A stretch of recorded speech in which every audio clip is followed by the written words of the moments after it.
I hope you still have SN Hall. And it was the only girls' hostel then, and I hope there are a few more now. And it wasn't always easy to, if you had to go get someone at the girls' hostel, you had to walk in the front and request someone there to go call them, and so they would go in and loudly say, Anjali Sundar is here for you. हो सकता है आपने alphabet company का नाम नहीं सुना हो, पर ये वही कंपनी है दोस्तों जो गूगल की पेरेंट कंपनी है। मतलब गूगल जो है वो अल्फ़ाबेट की एक सब्सिडरी कंपनी है और जिसके CEO सुंदर पिचई है। बात करें तो सुंदर पिचई केवल गूगल के CEO नहीं है, वो पूरी की पूरी अल्फ़ाबेट कंपनी के CEO है।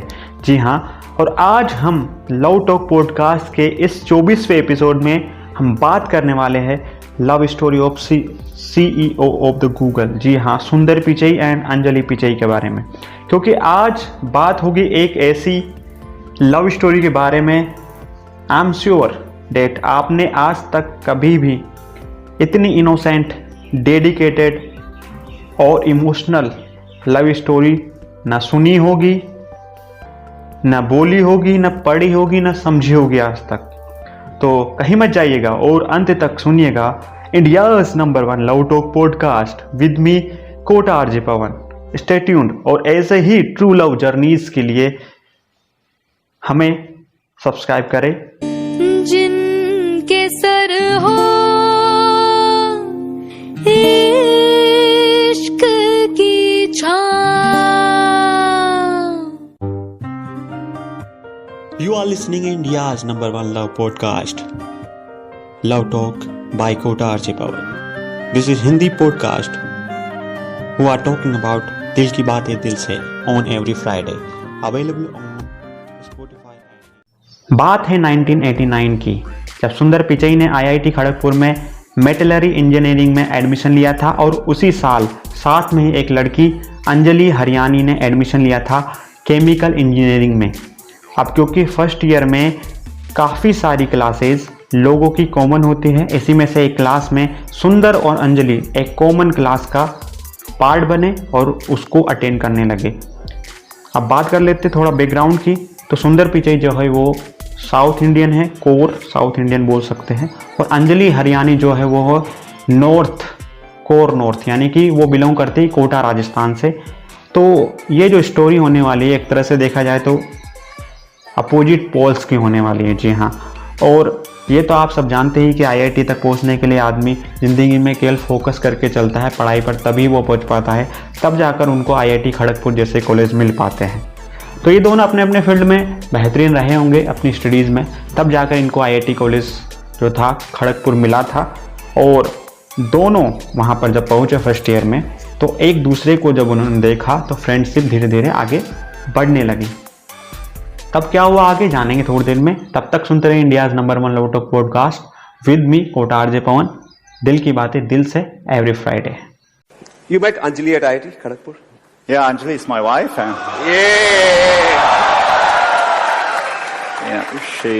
She was my classmate. She lived in.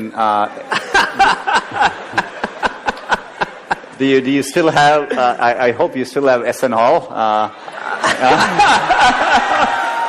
And it was the only girls' hostel then, and I hope there are a few more now. And it wasn't always easy to, if you had to go get someone at the girls' hostel, you had to walk in the front and request someone there to go call them, and so they would go in and loudly say, Anjali Sundar is here for you.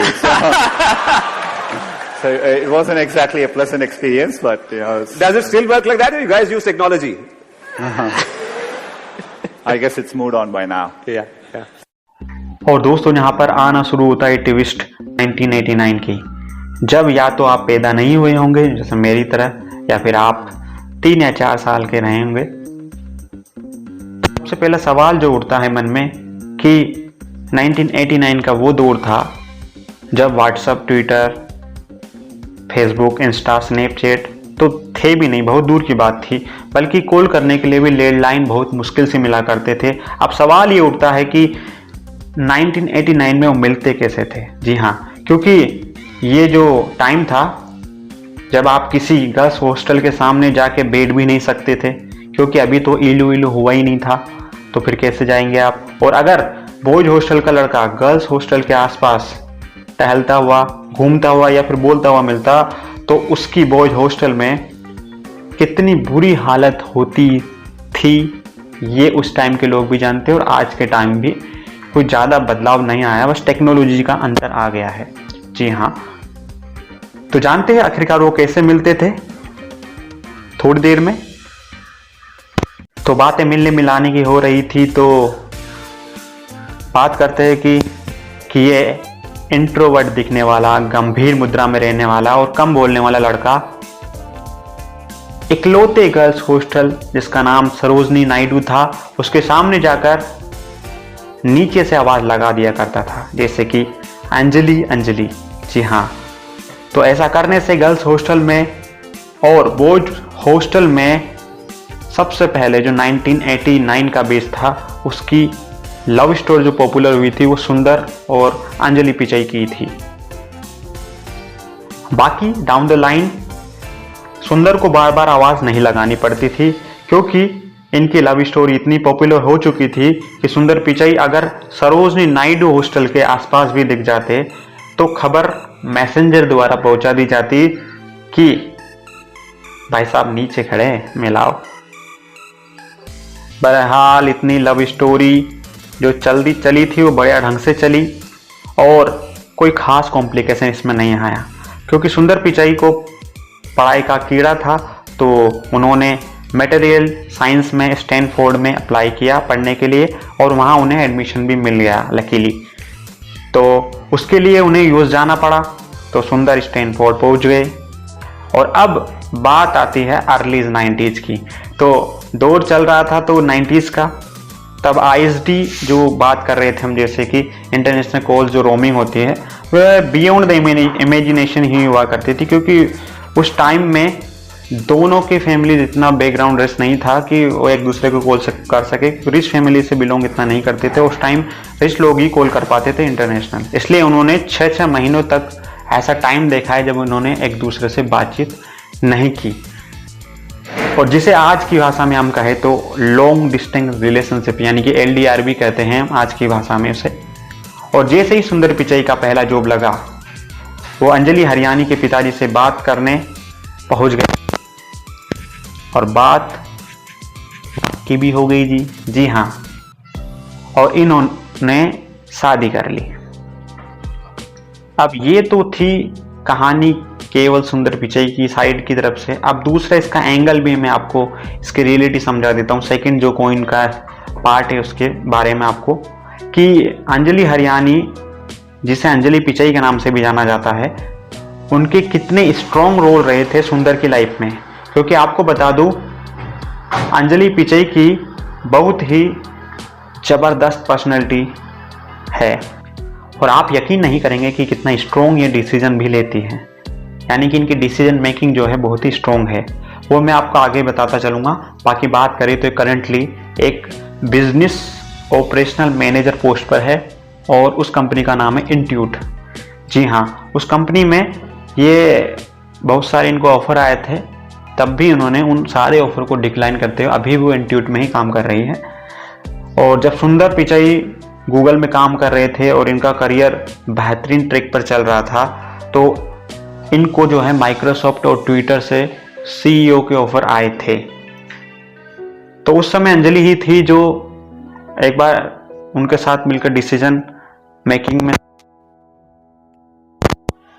Anjali एक तरह से अच्छी decision maker भी थी, तो उनके साथ सुंदर पिचाई ने ये चीज़ें शेयर की थी। तब अंजलि ने कहा था कि सुंदर को अभी इन कंपनियों को ज्वाइन नहीं करना चाहिए, क्योंकि bright future is waiting for him. क्योंकि इतना बड़ा डिसीजन जो होता है वह अकेला आदमी तो ले नहीं सकता, और ये सच भी है। अगर मुझे भी इतना बड़ा डिसीजन जैसे माइक्रोसॉफ्ट और ट्विटर जैसी कंपनी को CEO के लिए लेना हो, तो मुझे किसी न किसी और की आवश्यकता पड़ेगी, बिकॉज मैं अकेला उस चीज़ को एक तरह से हैंडल नहीं कर सकता। तो ऐसा ही सुंदर पिचाई ने भी किया था और अंजलि ने उनका साथ भी दिया बहुत ही बेहतरीन तरीके से। तो सुंदर पिचाई और अंजलि वास्तव में बात करते एक दूसरे को इतने बेहतरीन तरीके से कॉम्प्लीमेंट करते हैं कि जिसका कोई जवाब नहीं है। कई सारे प्लेटफॉर्म में सुंदर पिचाई ने अंजलि जी को क्रेडिट दिया है कि आज अगर वो यहाँ तक पहुँचे हैं उन प्लेटफॉर्म्स पर तो उनका उसमें बहुत बड़ा हाथ है। इस समय अंजलि सुंदर कैलिफोर्निया के लॉस अल्टस हिल में रहते हैं और इनके 2 किड्स भी हैं जिनका नाम है काव्या और किरण। तो इस लव स्टोरी से हम यही सीख सकते हैं कि अगर आपने किसी अपने लव वंस को ट्रू लव रिलेशनशिप में वास्तव में इन्वेस्ट किया है तो इन फ्यूचर वो आपको पे ऑफ जरूर होता है। एक स्ट्रॉन्ग डिसीजन बेटर रिलेशनशिप के लिए या फिर मेंटल पीस के लिए, अगर आप किसी की बातों से आपको लगता है कि वो आपका ट्रू लव है और दोनों का रिलेशनशिप आपका अच्छा चल रहा है तो कीप लविंग। अगर आपको पॉडकास्ट पसंद आया हो ये वाला तो लाइक करें, अपने लव वंस को शेयर करें तथा मेरे साथ जुड़ने के लिए मुझे इंस्टाग्राम पर @KOTARJPAWAN KOTARJPAWN पर फॉलो करें। पॉडकास्ट को हर फ्राइडे सुनने के लिए सब्सक्राइब करें और फॉलो करना ना भूलें। धन्यवाद। सच्चा प्यार करने वालों को आपके दोस्त RJ पवन का सलाम।